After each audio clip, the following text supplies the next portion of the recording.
ठीक है। तो क्लास पाथ में क्या होता है कि हम लोग जो भी जिप फाइल आर फाइल्स होती हैं, ठीक है, उसको क्या करते हैं, हम लोग लोड करते हैं जब हम लोग को उसको यूज करना होता है।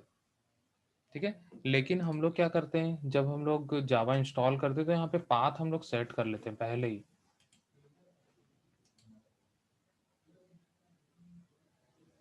ठीक है। एडवांस सिस्टम सेटिंग्स में हम लोग करते हैं, याद है क्या? Yes sir. ठीक है। एडवांस सिस्टम सेटिंग्स में हम लोग यहाँ पे एनवायरनमेंट वेरिएबल्स में यहाँ पे हम लोग सेट कर देते हैं पाथ। ठीक है। तो जनरली आज के डेट में जो ऑपरेटिंग सिस्टम होते हैं या फिर जो भी होता है, ठीक है, तो यहाँ पे हम लोग इसका पाथ पहले ही सेट कर देते हैं। ठीक है। तो इससे क्या करते हैं, जो भी EXE फाइल्स होती हैं या फिर जो जार फाइल्स होती हैं, ठीक है, जिसको हम लोग इस जावा फोल्डर्स के अंदर हम लोग देखते हैं। ठीक है।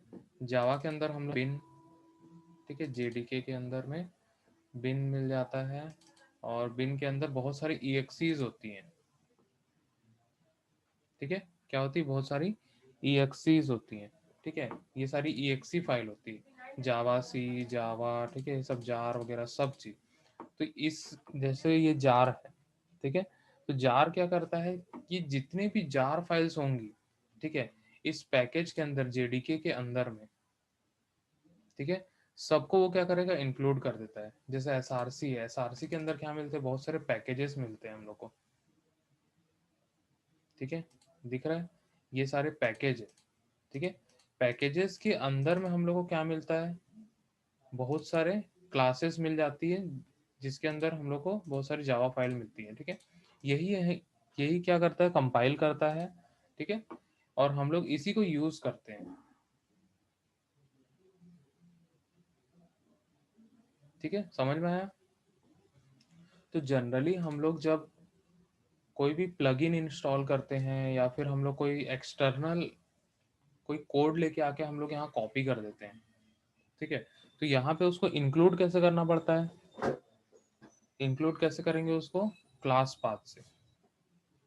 ठीक है। जैसे कि MySQL कनेक्टर होता है, जब भी हम लोग कोई एप्लीकेशन यूज करते हैं तो MySQL का डेटाबेस यूज करते हैं। डेटाबेस सभी को पता होगा, लास्ट ईयर में प्रोजेक्ट भी आप लोग बनाए थे। ठीक है। बनाए थे कि नहीं बनाए थे? बनाए थे सर। बनाए थे। ठीक है। हम्म।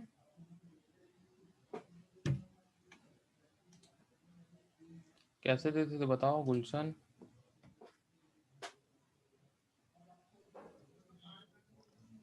सर जो एक्सेस में बनाए रहते थे सर, हाँ। उसको पाथ सेट करके VB से वो करते थे, अटैच करते थे।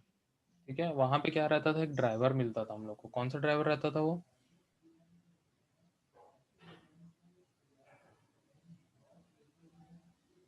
कुछ हम लोग को 4.0 करके सेट करते थे ना, क्या था मुझे याद नहीं अभी।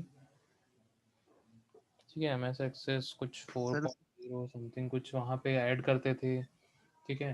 तो वो क्या करता था, लोड करता था, वो MDB फाइल को सपोर्ट करता था, तो हम लोग फाइल का पाथ वहाँ पे देते।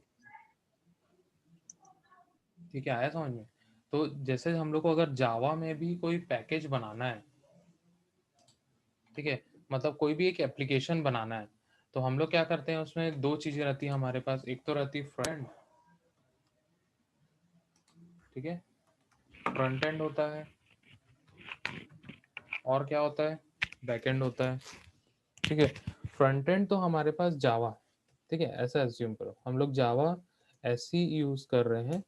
ठीक है। बैक एंड क्या है,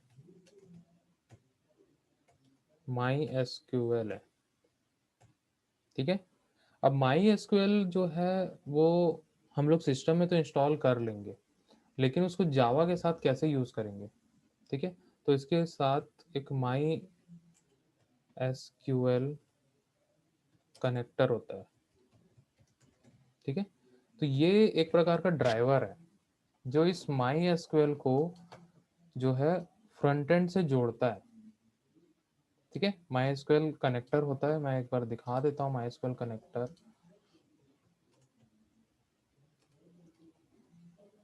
ठीक है। MySQL कनेक्टर जो होता है एक जार फाइल होती है जनरली। ठीक है, जार फाइल को क्या,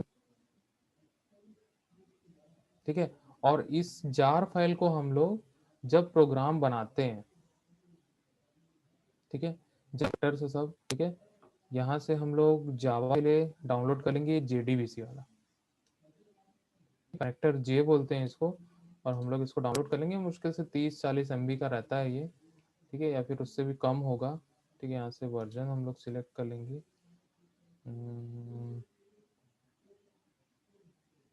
विंडोज नहीं दिखा है क्या ये?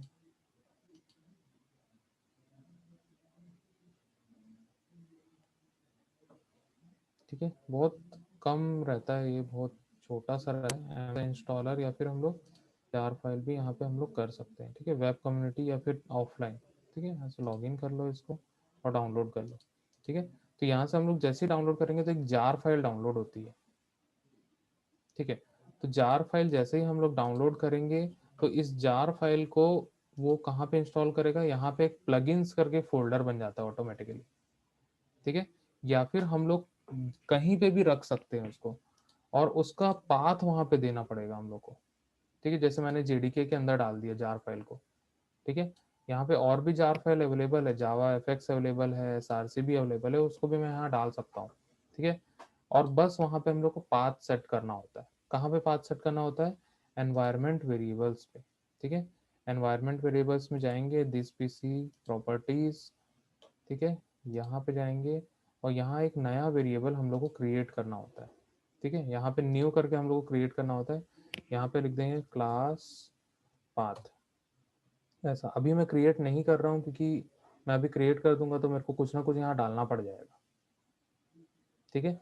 जब तक वैल्यू नहीं डालूंगा तब तक मैं इसको आगे नहीं बढ़ा सकता, ठीक है। तो अभी मेरे पास कुछ ऐसे जार फाइल्स है नहीं जिसको मैं वहाँ डालूँ, ठीक है। तो अब वो जार फाइल को हम लोग जब भी कोई भी जावा एप्लीकेशन बनाएंगे तो उस जार फाइल को हम लोग डायरेक्टली यूज कर सकते हैं। क्लियर है, समझ में आया इतना? Yes sir. ठीक है। तो क्लास पाथ जनरली हम लोग किसके लिए सेट करते हैं, जब भी हम लोग कोई एक्सटर्नल क्लास को लोड करना चाहते हैं अपने करंट वर्किंग डायरेक्टरी में। हम लोग कोई भी एप्लीकेशन बनाए तो उसकी एक डायरेक्टरी होती है, मीन्स हम लोग एक ऐसा फोल्डर बनाते हैं जिसके अंदर सारी फाइल्स हम लोग सेव करते हैं। होता है ना सर, ऐसा तो नहीं रखते कोई ई ड्राइव में फेंक के रखे हैं, कोई डी ड्राइव में फेंक के रखे, कोई सी ड्राइव में फेंक के रखे, कोई पेन ड्राइव में रख लिए, ऐसा नहीं होता, ठीक है। हम लोग एक पर्टिकुलर फोल्डर बनाते हैं, उस पर्टिकुलर फोल्डर के अंदर हम लोग क्या करते हैं, पूरी फाइल्स को रखते हैं, ठीक है। तो अगर हमें जो भी हमारा लोकेशन है फोल्डर का, ठीक है, उसमें कुछ क्लास फाइल्स अवेलेबल है जिसको हम लोग अपने प्रोग्राम में यूज करना चाहते हैं, ठीक है, तो हम लोग उस फाइल का पाथ बस दे देंगे वहां पे, ठीक है, और वही हम लोग यहाँ पे सेट करते हैं, ठीक है।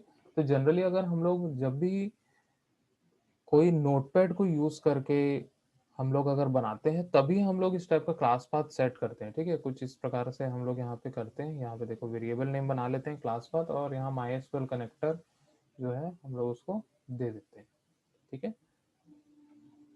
तो इस प्रकार से हम लोग यहाँ पे क्लास पाथ को यूज करते हैं,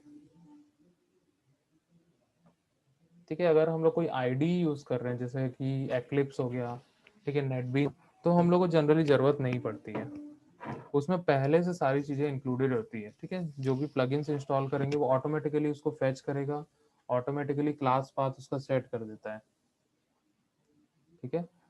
तो ये सारी चीजें जो है वो क्लास पाथ है, और क्लास पाथ जो है एक प्रकार से इम्पोर्टेंट है क्योंकि बहुत सारी चीजें ऐसी होती जो हम लोग को थर्ड पार्टी इंस्टॉल करनी होती है, ठीक है। जैसे आज के ज़माने में बहुत सारे प्लगइन्स आते हैं, बहुत सारे कोड्स पहले से मिल जाते हैं, जैसे कि एनिमेशंस के लिए आते हैं, जैसे कैलेंडर प्लगइन है, ठीक है। कभी कभी हम लोग को क्या करना होता है कि कैलेंडर कहीं लगाना पड़ता है, ठीक है, कोई कहीं से डेट फैच करना है, कुछ डेट के हिसाब से कैलकुलेशन करना है, तो हम लोग को कैलेंडर लगाना पड़ता है। तो कैलेंडर लगाना थोड़ा इजी नहीं है क्योंकि कैलेंडर लगाने के लिए थोड़ी कोडिंग करनी पड़ती है उस कैलेंडर को फैच करने के लिए, तो उसके लिए भी एक जार फाइल्स आती है, मतलब प्लगइन आता है छोटा सा, कैलेंडर प्लगइन बोलते हैं उसको। प्लगइन को इंस्टॉल कर लेंगे, ठीक है। जो भी आईडी हम लोग जैसे यूज कर रहे हैं, मान के चलो नेटफ्लिक्स सॉरी नेटबीन्स हम लोग यूज कर रहे हैं, नेटबीन्स यूज़ कर रहे हैं या फिर हम लोग एक्लिप्स यूज़ कर रहे हैं, ठीक है, ये सब आईडी ही है, ठीक है। तो यहाँ पे प्लगइन्स इंस्टॉल होते हैं, बहुत सारे प्लगइन्स आते हैं मार्केट में, बहुत सारे अवेलेबल रहते हैं, ठीक है, फ्रीली भी मिलते हैं, पेड वाले भी मिल जाते हैं, बहुत सारे प्लगइन्स मिलते हैं, ठीक है। एनिमेशन के लिए प्लगइन मिलता है, यूआई के लिए प्लगइन मिलता है, डेटाबेस के लिए प्लगइन मिलते हैं, ठीक है, बहुत सारी चीज़ों के लिए प्लगइन्स मिल जाते हैं। तो ये सारे प्लगइन्स जो है एक्सटर्नल हम लोग को कुछ क्लास फाइल अवेलेबल कराते हैं, उसको हम लोग अपने प्रोग्राम में यूज़ कर सकते हैं। और कैसे यूज़ कर सकते हैं, हम लोग उसका क्लास पाथ सेट करना होता है, ठीक है। ये सारे क्लास पाथ करते हैं जब हम लोग कोई भी आईडी यूज़ नहीं कर रहे हैं, ठीक है, सिंपल नोटपैड को यूज़ करके कोडिंग कर रहे हैं, ठीक है। और मैं गारंटी दे रहा हूँ नोटपैड को यूज़ करके कोई कोडिंग करता ही नहीं है आज के ज़माने में, ठीक है। आया समझ में? ठीक है, ठीक है। नेटबीन्स आईडी जो है वो बहुत अच्छा आईडी है, ठीक है। इमेजेस वगैरह में देख सकते हो उसका, ठीक है, कुछ बहुत सारी चीज़ें इसके अंदर अवेलेबल होती है, बटन वटन सब बना सकते हो उसमें। एक बार इसको डाउनलोड करना, ठीक है, और एक बार इसको चला के देखना, ठीक है। मेरे पास है नहीं अभी इंस्टॉल, इंस्टॉल होता तो मैं इसमें बताता, ठीक है।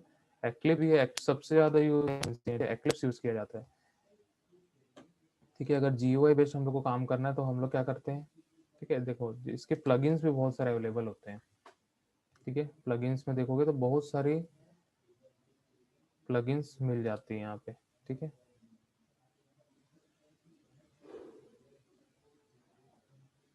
ठीक है, यहाँ पे देखो सबलाइम थीम, बहुत सारी चीज़ें मिलती हैं, मिल जाती है यहाँ पे, तो हम लोग को अपने अकॉर्डिंग करना होता है, ठीक है। नेटबीन्स और एक्लिप्स, ठीक है, ठीक है। एक्लिप्स के बहुत से वर्जन्स आते हैं, ठीक है। यहाँ पे एक, ठीक है, यहाँ से डाउनलोड कर सकते हैं, और भी बहुत सारे वर्जन्स आते हैं इसके, ठीक है, तो वो भी डाउनलोड कर सकते हो, ठीक है। ये कौन सा है,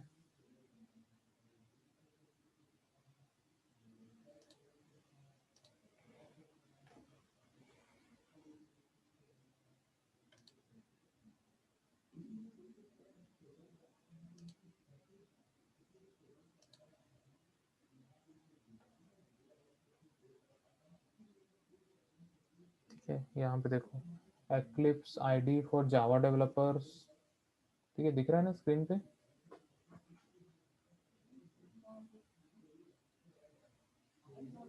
स्क्रीन दिख रहा है कि नहीं दिख रहा है? Yes. दिख रहा है सर। ठीक है, तो Eclipse IDE for Java developer, Java के लिए अगर हम लोग को पर्टिकुलर चाहिए तो ये वाला डाउनलोड कर सकते हो, ठीक है। एंटरप्राइज जावा डेवलपर्स के लिए ये वाला डाउनलोड कर सकते हैं, ठीक है। सी प्लस प्लस सी के लिए भी कर सकते हैं, ठीक है। पीएचपी के लिए भी आता है eclipse IDE for web and JavaScript, ठीक है। बहुत अलग अलग टाइप के यहाँ पे हम लोग को एक्लिप्स मिल जाता है, ठीक है। तो एक्लिप्स एक लूनार होता है या फिर कुछ होता है, बहुत अच्छा है वो वाला, ठीक है। तो इसको भी डाउनलोड कर लो यहाँ से और इसको इंस्टॉल करके चला सकते हो, ठीक है। चलो इसको कर ही लेते हैं डाउनलोड और देखते हैं न्यू वर्जन इसका कैसा है, ठीक है। 102 MB का है,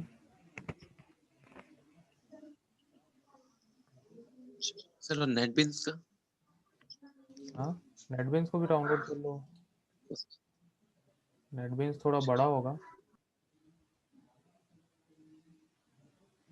ठीक है। यहाँ से डाउनलोड जाओ, फ्री रहते हैं, कोई पैसा से नहीं लगता है, फ्रीली अवेलेबल होते हैं ये सारे, जो है ओपन सोर्स है, ठीक है। फ्री वेयर जिसको हम लोग बोलते हैं, फ्री वेयर सॉफ्टवेयर है, ठीक है। अपाचे नेटबीन्स डाउनलोड कर लो, ठीक है। ओल्डर वर्जन चाहिए ओल्डर वर्जन भी कर सकते हैं, ठीक है। यहाँ नेट थोड़ा स्लो चल रहा है इसलिए डाउनलोड नहीं हो रहा है, ठीक है। इसको मैं डाउनलोड करके रखूंगा और नेक्स्ट क्लास में हम लोग इसको देखेंगे, ठीक है, ठीक है, ताकि न्यू चीज़ें भी हम लोग को पता रहे।